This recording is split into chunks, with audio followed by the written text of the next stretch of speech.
This episode of Manage Smarter is brought to you by SalesFuel Sales Manager Training. Based on the Sales Manager's Guide to Greatness, it's a 36-lesson on-demand program to upskill your sales manager so they can execute your vision and drive consistent revenue growth.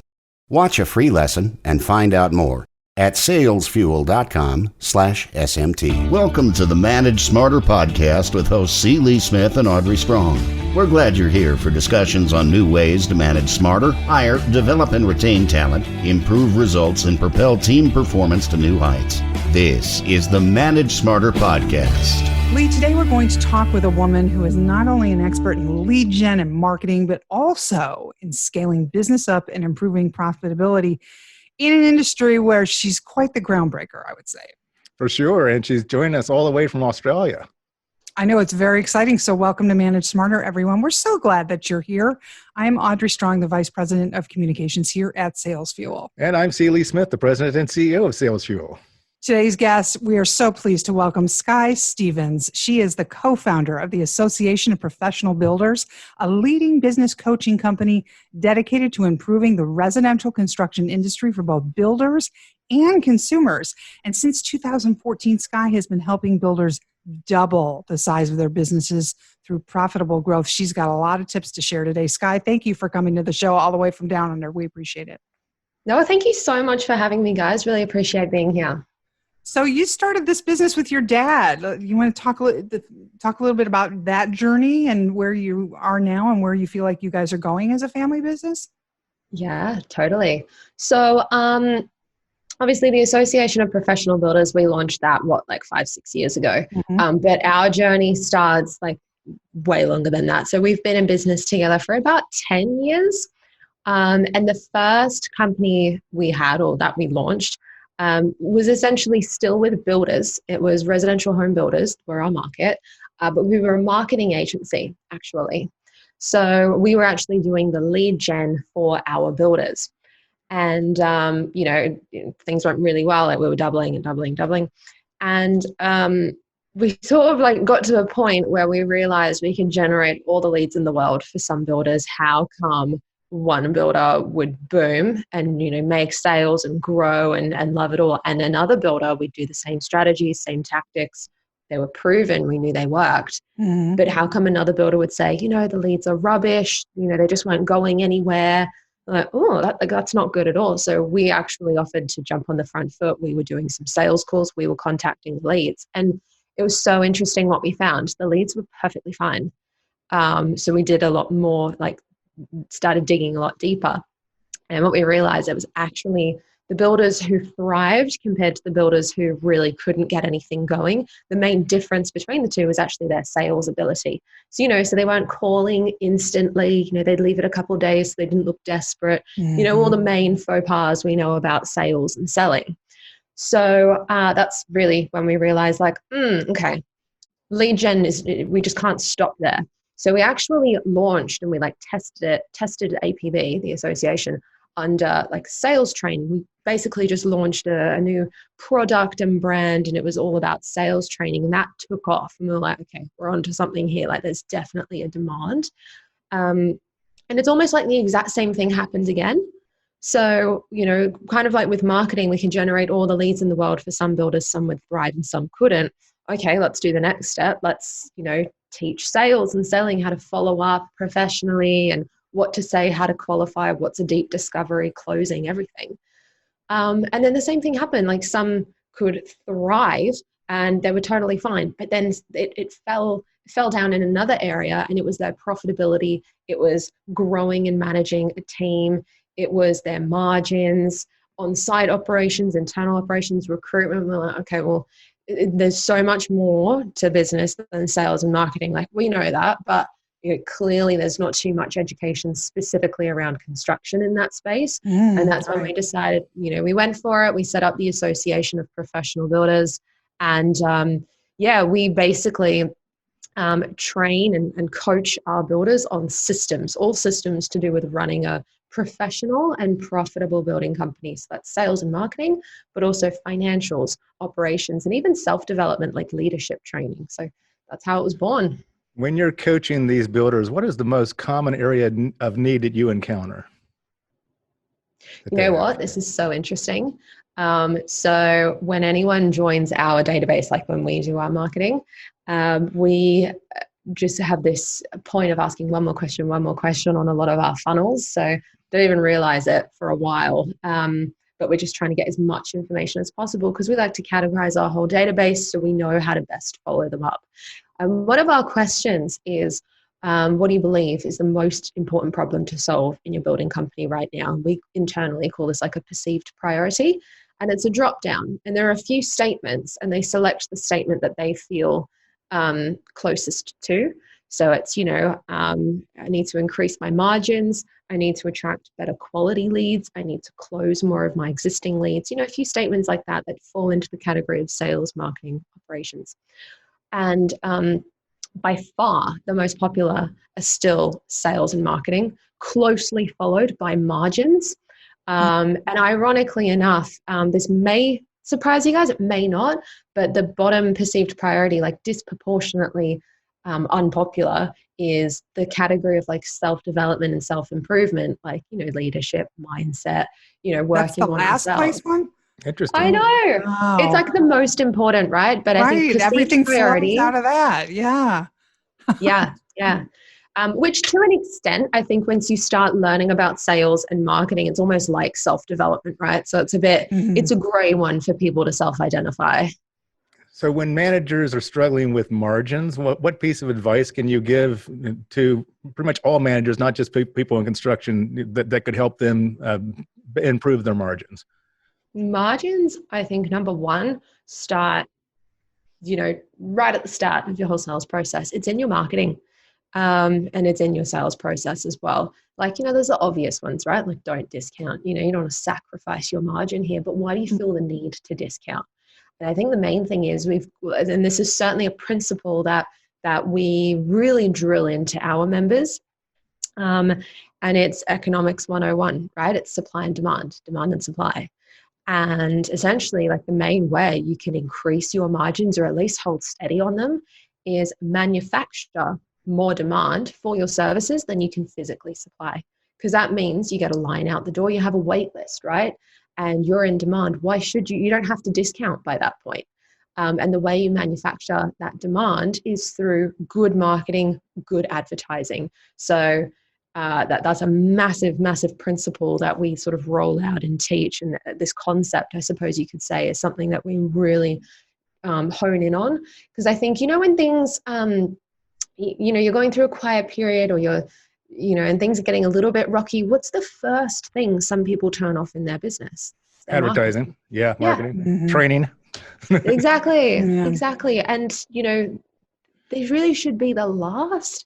We need to keep investing in that so we manufacture that demand.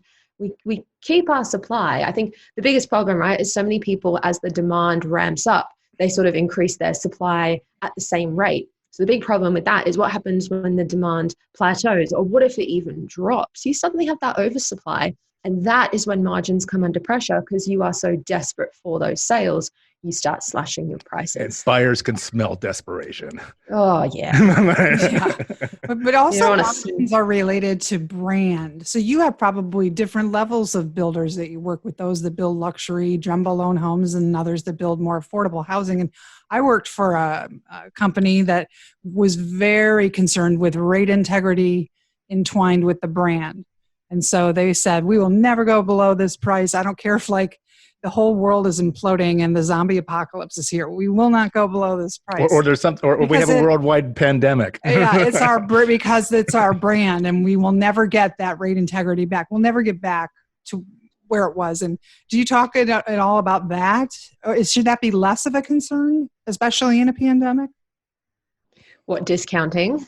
Discounting below a certain price to, you're going to lose your margin, but you may sully your brand.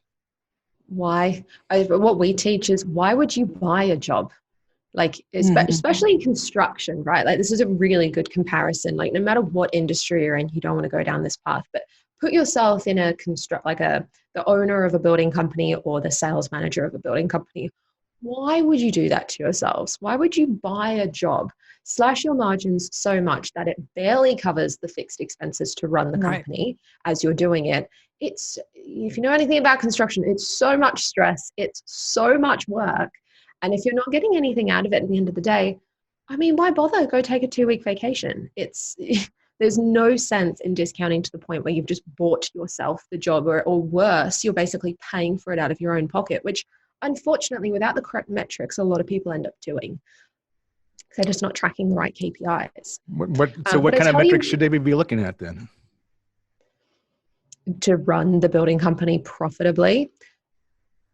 Yeah, what are some of the metrics then that managers of teams, particularly in your industry, what are, I like to talk about something called a magic metric. Like there's one metric then that if you really focus on that and you do that really, really well, something like that unlocks all the other ones, and maybe there's more than one magic metric. So what are the magic metrics then for your industry? So one thing that we really teach our builders to do is we actually get them to focus on their gross margin every single month. Because when they look at their gross margin every single month, and I tell you what, we go a step further, we get them to look at all their active projects and track their gross margin on a monthly basis per project. And it makes them laser focused to not give things away for free. So when people suddenly have a change of idea, like, you know what, I want a pool in the backyard now. It's not like, oh, they basically discount it so much because they're doing them a favor. They look at that gross margin every single month. They don't want it to go down because they know the benchmark. So it actually gives them the confidence to charge A, what they should be charging, but B, what they're worth as well. So I think if you're really focused on your outcome over there, I think, in sales, you end up having that confidence to do it because you just sort of know the number you can't go below. So I think that's a really, really, really important one. Going back to what you were saying before, Audrey, and I can't remember the author of this book, but I remember reading a book, The 22 Immutable Laws of Marketing. I think it was Ali Rees. I think that was the author. But that's a really great book. And a couple laws of them was talking about the law of hype and the law of pretty much discounting. If a brand constantly discounts, why would you ever pay full price? You'd hang out for the discount.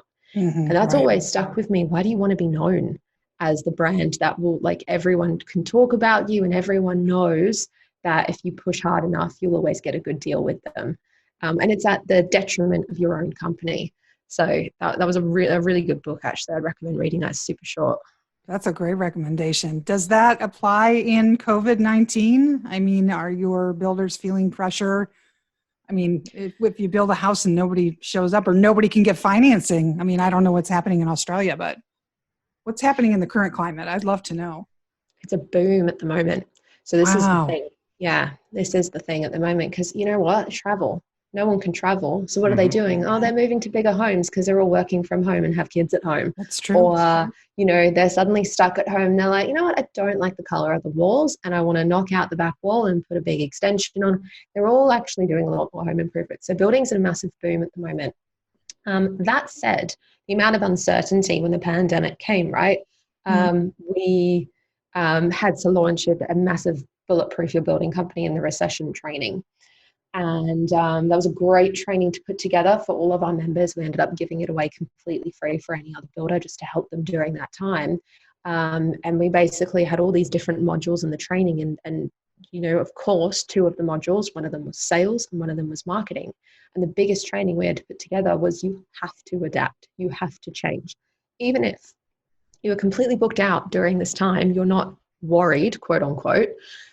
You have to change your language because the landscape is different and other people are hearing, horror stories of what's happening. There's a lot of fear in the marketplace. Talk about it. Talk about it in the marketing. You need to create some new objections in your objections manual that you're going to need to combat because some people are going to be nervous about signing, $1 million contract during this time. How can you put their mind at ease? That's great advice. I want that pool in the backyard. I love that idea. Well, because the other thing is people's like, hey, it's like instead of working, I have to work from home now. So instead of working at the dining room table, I'd like to build that extra room out as an office now. or I need to have I can't go into the gym to work out, so I need to have a home gym. So I maybe need to finish my basement or something like. So I think there's a lot of that stuff going on. It's all happening. And if it's not, some people are obviously doing the DIY route. They're actually doing a lot of research online. They're trying to get ideas. And if, this goes back to marketing, which we know heavily influences sales, what if we did our marketing right, where we're putting out content that talks about, how to build, an ergonomic home office, or I don't even know, but content around that so you can appeal to people who are searching for that, and keep putting out more content, proof, some images about your past work with these home offices. People are going to get interested. They're going to inquire, and you can have those sales conversations. You've got to pivot to the market around you.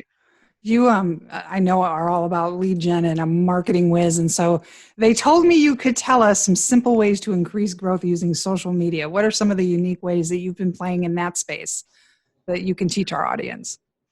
I love the question unique, because this may be unique, it may not be. It's the most basic thing you can do, but I think the basics get overlooked, and it's just good quality content. Yes.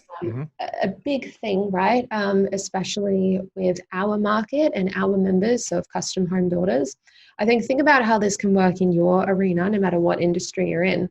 Something we always talk about is never, ever, ever post progress shots. When you go onto a builder's Instagram and you see all the frames going up of this home, it's not finished. It's like a wooden structure.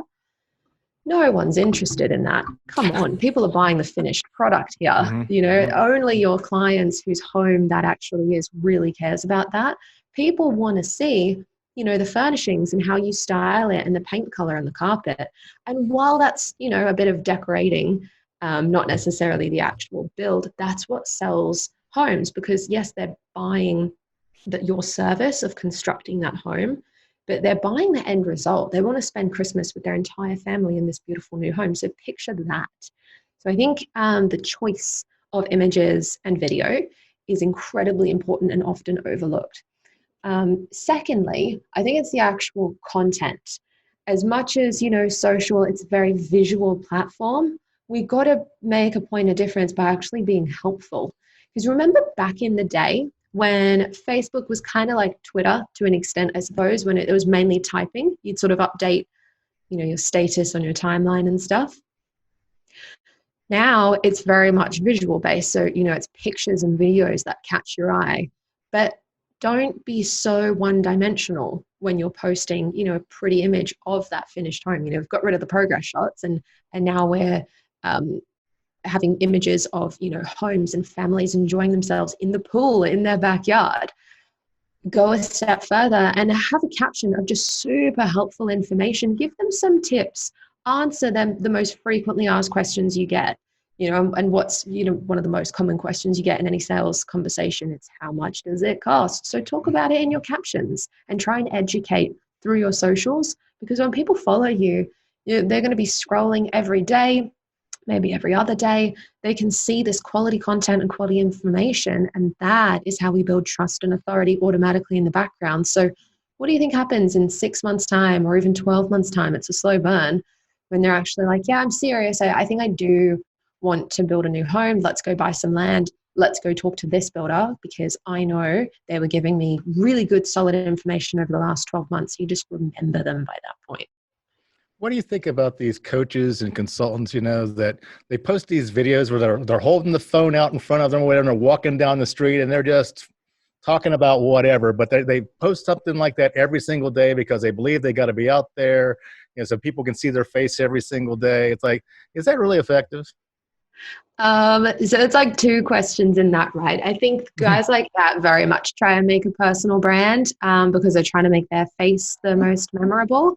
I think the owners, the influencers, the salespeople being on camera is great, especially if you end up selling face-to-face. You want your face to be like a friendly face, quite recognizable, but we got to remember it's not all about us. So we're not talking about us. You may be on camera, but it's not about you. The whole point is when you talk and you're delivering content, you are talking to your ideal customer. You're answering the questions going on in their head, and you really are making it all about them. I'm fairly certain we've all read and heard about Donald Miller's book, Building a Story Brand. That profound yet ever so simple concept of your customer is the hero, we're the guide. So make it about them, not us. I think the quantity is important. You have to be posting daily, like nice and regularly. But does it always have to be about you and you walking down the street on camera? No, like depict other things as well. I love that you're younger than us, which is I'm jealous actually, but that it's getting to be easier and easier every day, isn't it? Yeah, but you're kind of from the selfie generation saying don't have it be all about you. I think that's fabulous. I mean, really refreshing to hear that, because you can go down that rabbit hole and just get your filters on and your pixel loop animations and go crazy, and it's kind of meaningless. Yeah, and you end up and I think what this is born out of is because everyone wants to be an influencer. So when you're saying like, okay, I need to do social media for my company, you try and make it all about you and be a personal brand, and we're just missing the mark here. Unless, of course, you want to be an Instagram influencer, but you sort of that's not your business anymore. Like you're an influencer. So we just need to separate the two. Like, what's the end goal? Yeah. What does it take to be a good influencer? A lot of followers. But no, but to get a lot of followers, okay, what are the qualities that someone who wants to be an influencer must have? You got to know your market. Mm-hmm. I mean, at the end of the day, if you want to be an influencer, who are you influencing? So you got to know who you're appealing to and what audience do you already have, and then are you trying to grow that audience? Get really, really crystal clear on your audience. I think this applies to anything, to be honest, not just being an influencer or maybe an influencing company in that market. You got to know your target audience, because every bit of content you put out there has to appeal to that audience. If it doesn't, who are you influencing? It doesn't make too much sense. Your LinkedIn, Sky, is Sky Sherry Stevens, and everybody, Sherry is Cheri, and Stevens is with a PH, and the Facebook is the Association of Professional Builders, Twitter, APB Builders. And you've also got a podcast, right? And are you looking for clients internationally, or do you only take clients from Australia? Let the people know how they can reach out to you. Yeah, well, we service 5 countries. So Australia, New Zealand, Canada, the United States, and the UK. Perfect. That's where all our members are dotted across. And yeah, we essentially just offer a membership for the owners of residential building companies to come and join and essentially get access to plug and play systems.